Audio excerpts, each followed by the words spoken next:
and then only 2 negates in the board. So that card is going to be really, really tricky for Seth to deal with. And so I got to give it to Kowalski on this one. All right, well, let's see if you are correct as we get things underway here. Thoughtseize, Growth Spiral, and Uros in hand here for Seth Manfield, who's quite happy to keep this hand. And we see a mulligan from Kowalski so far. Okay. It might have been a double one up there. Oh, okay. Just one mulligan there. Not bad.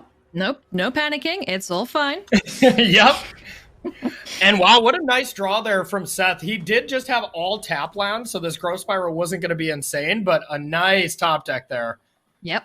With that breeding pool just being able to keep pressing the advantage, but opts to go for the Thoughtseize first and foremost, recognizing that, okay, you've got all your mana. Let me see if that little pesky devil's in hand, and sure as nuts, there it is. So into the graveyard it goes.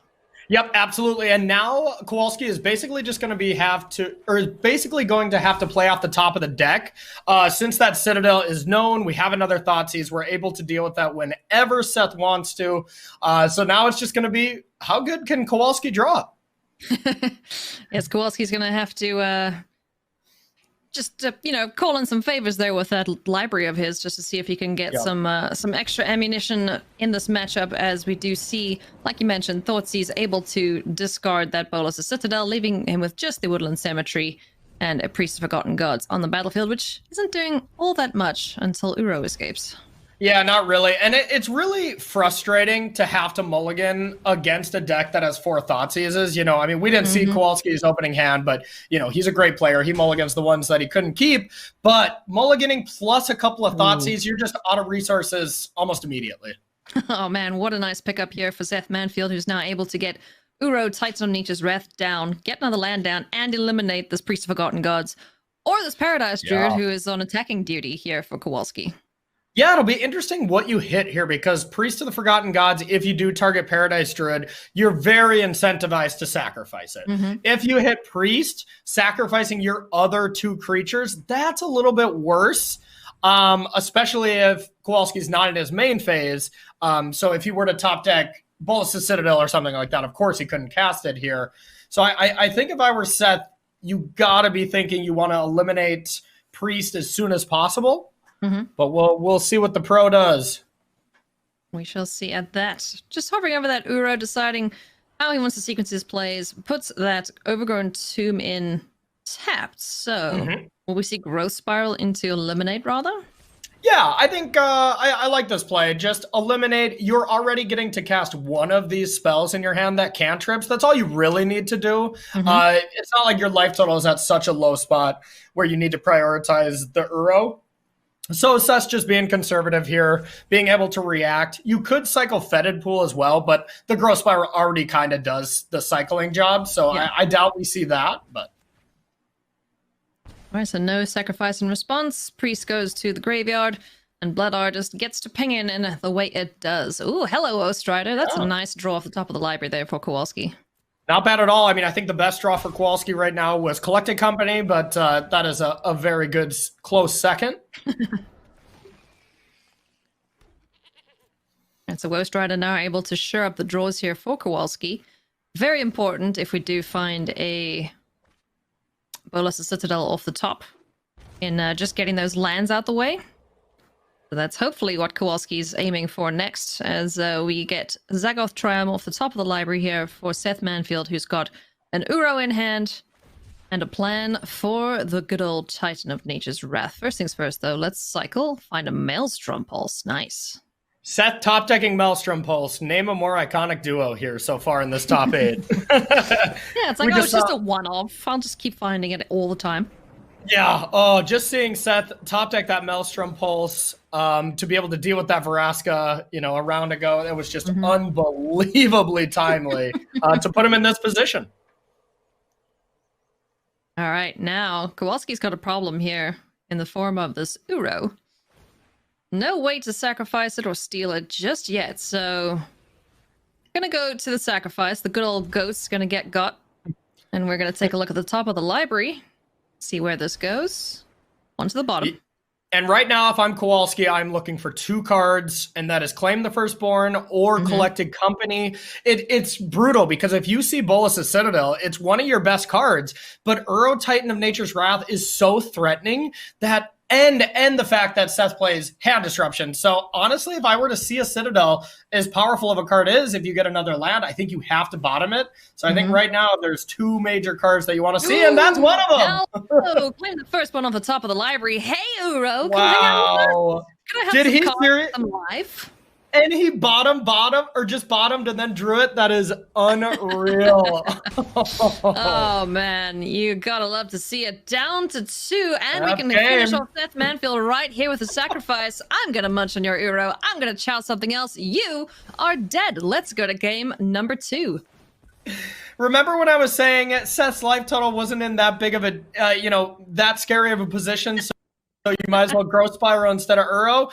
Well, turns out he probably should have Uro'd instead of Growth Spiraling there. Well, there was that Uro in hand. Hindsight's 2020. There was that Uro in hand that he could have just cast and let go to the graveyard. Then he wouldn't have been beaten up by his own Uro. But, it's all calculated risk. Do we think they're going to draw it? They're scrying now with Worst Riders. So, it's all just risk reward. And unfortunately, it didn't pay off there for Seth Manfield. Exactly. And if Seth were to have played, I say that in trying to simplify it, but Seth had to take 2 damage to put an Overgrown Tomb into play to be able to eliminate if he did Uro that turn. So realistically, still would have been dead unless he had like a basic land on the top of the library. Yeah. So that's just the way the cookie crumbles as we go to sideboard here. Talk us through what's happening with the Seth sideboard.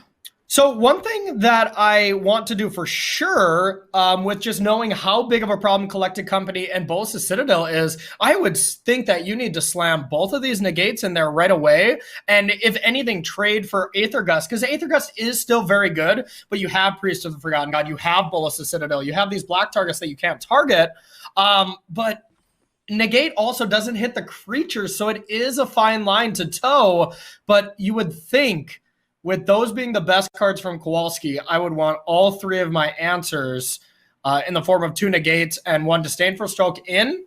But so far, Seth has not brought in that other one. Well, still a few more seconds here for him to make his decision. Hovering over the second copy of Narset, Parter of Veils.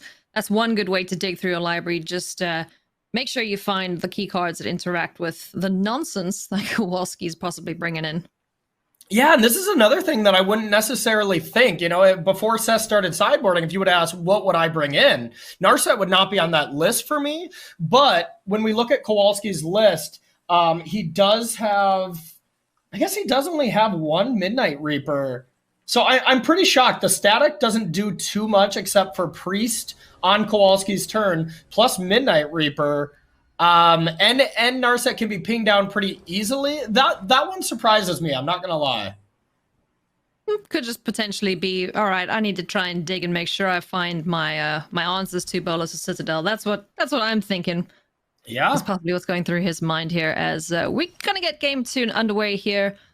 Starting things off with a breeding pool. Just the 2 big creatures in hand in Uro, Titan of Nature's Wrath, and Elder Gargaroth. 2 Thoughtseizes here for Kowalski, so he's going to have a grand old time here with Seth Manfield's hand. And wow, I am also slightly shocked to see Reclamation Sage in the hand of Kowalski here. There is only 1 Grafdigger's Cage in the sideboard for Seth, and that is the only target besides Shark Typhoon, but Kowalski's got to know that's not coming in. So just bringing in 1 card to deal with 1 card is quite interesting. Well, that 1 card has proven to be quite a pain in the backside because it does shut down Collected Company as well. So, true. And Citadel. Yeah. So Citadel and Collected Company, those are the 2 big finishers. I kind of like bringing in the Reclamation Sage just in case. You can hang out in hand unless it gets thought seized away or anything like that. Fair enough. All right. Just taking a look here at turn 2. Not going to shock in that land to get a 2-drop down. Going to kick things off with Llanowar Elves down on the battlefield. Ooh, a Disdainful Stroke in hand for Seth Manfield. That's a good one to have, but Thoughtseize might take it away before he's able to use it.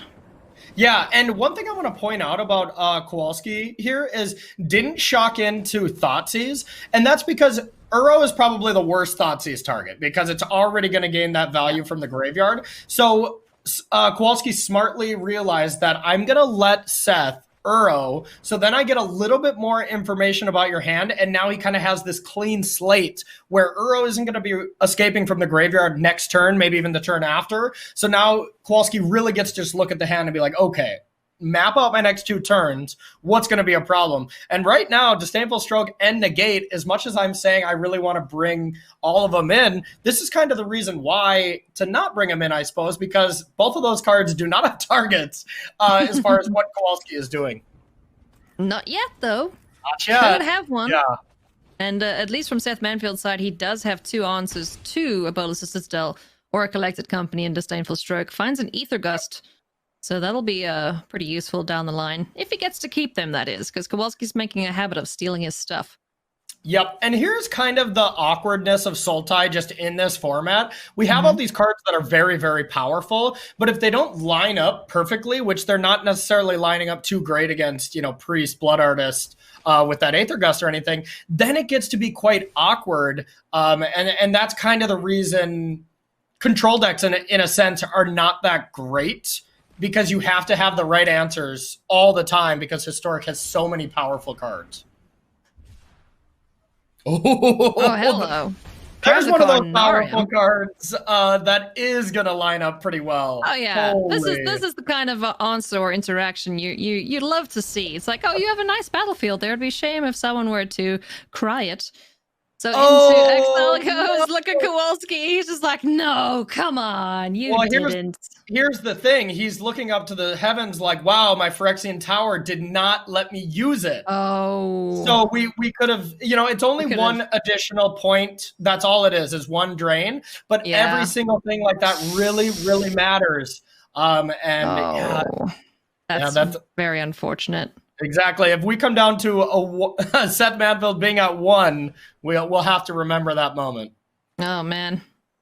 Well, let's hope it doesn't come back to haunt Kowalski. Yes, we're gonna rebuild now with our Priest of Forgotten Gods on the battlefield. And our Reclamation Sage, just plain. No target. Just gonna hang out here with Priest of Forgotten Gods. Seth is gonna top deck the cage now, right? It's just, I thought it was a lock for that to happen here. It's okay. You can just Ether Gust it and give it back to Kowalski to replay then. See? He's a nice guy like that. Wow. Yeah, we'll see about that. Right, so a little bit sorry about that. A little bit unfortunate there that Seth did not draw an untapped land, because I think he would have been plenty happy, even though Aether Gusting a Reclamation Sage is not the best. Plenty happy to get that 6 card in the yard to be able to escape Uro there. Yeah. Deciding about this Llanowar Elf, though, it's like, oh, okay. It's not the best thing to Ether Gust either, but it does make your next draw pretty darn Oh, okay. Never mind. He is sending it back. I was like, pro plays that's never gonna happen. Well, you see, sometimes I say silly things and they actually do end up happening. So maybe I'm a savant of sorts. I think you are. And the main reason to Aether Gust it now is to just make sure Priest does not have an activation, because you see it so often. If you aim a removal spell at a creature that isn't Priest, then you have to weigh the pros and cons, be like, okay, I get a card if I just sack one other creature, because this one's going to die, of course. Oh man, Seth Manfield is just drawing answers upon answers upon answers. He's not doing a whole heck of a lot himself in terms of board presence, but he certainly has an answer for anything that Kowalski's doing. Have you ever played Sultai, Alias? It is 100% answers. It is all of the answers. Yeah, it's just like a little bit of this, a little bit of that. Oh, hello, I have a big Titan. Exactly. Answers and flying jellyfish, that's for sure. Yes. The 2 best things in Magic. Yes. One thing that's not the best thing right now for Kowalski is this little Gilded Goose. Yeah, Gilded Goose, not too great here, but it is another creature, and that really is what we needed here, because it at least deals with Uro for, a couple more turns, I mean, Uro never really sleeps forever, but... Well, Uro's going back to bed now as the Priest of Forgotten Gods gets that activation, draws a Blood Crypt, not the most exciting thing off the top of the library. Nope, and just weighing whether to bluff it or not, and I don't see any reason to truly play it.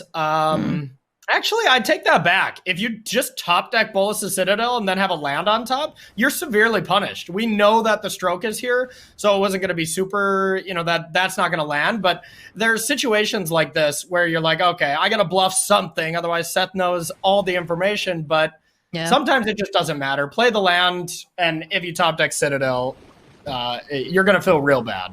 Yeah, then you just sacrifice the priest then and work your way through that way. Having the priest on the battlefield is really nice with Citadel. Yes. But not the end of the world if you have to munch on that to get your powerful artifact down. Exactly. Sorry, go for it. Oh, yeah, and you can still just cast it with that Blood Crypt, but the main thing is if another land is on top, then you can't play that land and you have to draw it instead of just continuing to combo off. That's the really big swing here. So we made a 4/4 Hydroid Crisis, drew a Nisso Shakes the World and Growth Spiral. Disdainful Stroke is not going to defend against this Thoughtseize here, which can take a look in hand and disrupt Seth Manfield once again. So now it's tough. What it takes. Now it's tough. Do you think like, okay, if I want to win this game, I have to resolve one of my really powerful threats, but Nissa shortens that clock so very quick. So do you play a little defensive? Do you play aggressive? I think I like that. It buys you a little bit more time, but that does mean Kowalski just has to top deck 2 really impactful spells, like 2 Citadels and stuff. Well, it's definitely a top deck battle here for Kowalski, as Seth is certainly winning in the card advantage department as well as creatures, because this Hydroid Crisis is going to chip away so fast at this life total of Kowalski. I wonder why Seth didn't play Growth Spiral at his end step. He didn't. I was curious about that too. Yeah, seems like maybe just. I mean, it's not like that matters too often, but I don't see a reason to not play it. In case of Coco, I guess if Kowalski's bluffing a card, hold up the stroke for Coco. Yeah. Yep, of course. Yep, that other card is completely unknown to Seth. Yeah, that's a great point. Priest of Forgotten Gods is now on attacking duty. We've seen Paradise Druid get in on the action. Wow. This is the B team in terms of attackers here for Kowalski. Yep, 21, says Seth. I'll take it. Like, sure, I'll take it. Paradise Druid on the stack here. Essence Scatter, highlighted, can deal with this creature. And here's the thing. Normally, you're like, I'm never Essence Scattering a Paradise Druid in this situation. But you look at Kowalski's list. He doesn't have that many impactful creatures. His deck is all just mana dorks trying to get you to Bolas' Citadel. And you really don't have any creatures that stick out except like Priest, which a second one doesn't do too much. What about you, Corey? But I've got a feeling that Seth Manfield's going to win this game here with this Hydroid Crisis going unanswered. But if we do find a second creature, Priest gets to munch on that. Yeah, but we also have that Essence Scatter to prevent that from happening. Yep, exactly. Yeah, I don't think we have to be too much of a fortune teller to be able to see a Seth victory here. But you know what? People have been winning crazier games this tournament than this one, so. That's true. We've seen some very, very crazy things happening during this Mythic Invitational. Kind of like this. Priest of Forgotten Gods and Paradise Druid swinging in for 3 points of damage. Or honestly, the match Seth played last one against Jun Food, with that Corvald in play, I didn't think there was a chance Seth was going to be here and just brick after brick after brick after brick with Corvald was just unreal. You gotta feel all the this feels is there. So rude. Oh man, Cry for the Carnarm off the top. First, let's attack. Down to 1 goes Kowalski, and Cry can now take care of these pesky little critters on the battlefield. Yep, that Cry is exactly what Kowalski is gonna do. Hey, he sacked the creature this time. Got him. Not that it matters, but you know. Still gonna go to exile, unfortunately, and no Blood Artist to get that extra life. Well, I mean, if you're Kowalski here, at least that 1 point did not matter, so you don't feel too bad. It sure didn't matter in this one, but wow, those hands were feel bad. Those draws are just not great for Kowalski there. We just you know, couldn't get a foot in that matchup. It was just, you know, all Seth Manfield from a certain point onwards, and tied up this lower round 3 here. Interesting. So I'm curious to see how Seth exchanges play and draw, because play and draw really does change with Sultai more than anything, and I love this. I do this as well. Whenever I'm on the play, I take out a few Thoughtseize because I want to be more proactive. I want to be doing my game plan. I don't want to be disrupting yours as much. But on the draw, you're more disadvantaged. So all you want to be doing is disrupting your opponent from turn 1 on, and not really focusing as much on doing your thing as Sultai as much as stopping your opponent from doing theirs. Yeah, for sure. And we've seen, Thoughtseize has been a pretty big thing, or pretty big card in this matchup, just being able to disrupt the hand. Any game plans you may have had, well, they go out the window. But even then, like, Thoughtseize isn't the be all and end all. At worst, in most situations, it's just fueling your graveyard for Uro, and you're not too sad about that. The one thing I think is a little funny here is Seth exchanged Disdainful Stroke for a negate. And now that I'm looking at the list, if you're only going to leave in 2 of those effects, I don't see why Disdainful Stroke is ever the card you would choose, just because there is Claim the Firstborn. There is... there is Thoughtseizes as well. I believe he has a couple of those. So you would think Disdainful Stroke... Your negates already hit Citadel and Collected Company, but they also hit the other cards. So I'd be curious to ask Seth why he had Stroke in the first place, if he only wanted 2 of them, Yeah. I mean, I guess Stroke would be for Corvold, but that's not in this matchup, so... Yeah, I don't think there's any creatures that are 4 converted mana cost or more. So I actually don't think there's a single card in his list, so... Well, good point. So, Essence Scatter and Negates. Let's go with those as surefire ways to make sure that no other shenanigans, CMC 4 or less, come to bear. As we take a look at the opening hands here, Malta 6 for Seth Manfield. Gonna send back something. Take a look at Kowalski's hand. That is a good-looking hand. Yep, another mulligan up there for Kowalski as well. But yeah, just a beauty there. You got that turn 1 for untapped green source, and then the turn 2 Woe Strider, and just hope the best for there. Or hope the best from there, excuse me. You hope the best, but we do see a Thoughtseize and Negates and a Maelstrom Pulse and an Illuminate if we feel like killing that poor Llanowar elf. But I'm interested to see what we send back. Looks like it's going to be the Maelstrom Pulse. So let's get things underway here in the deciding game between Kowalski and Seth Manfield, looking to keep their tournament dreams alive.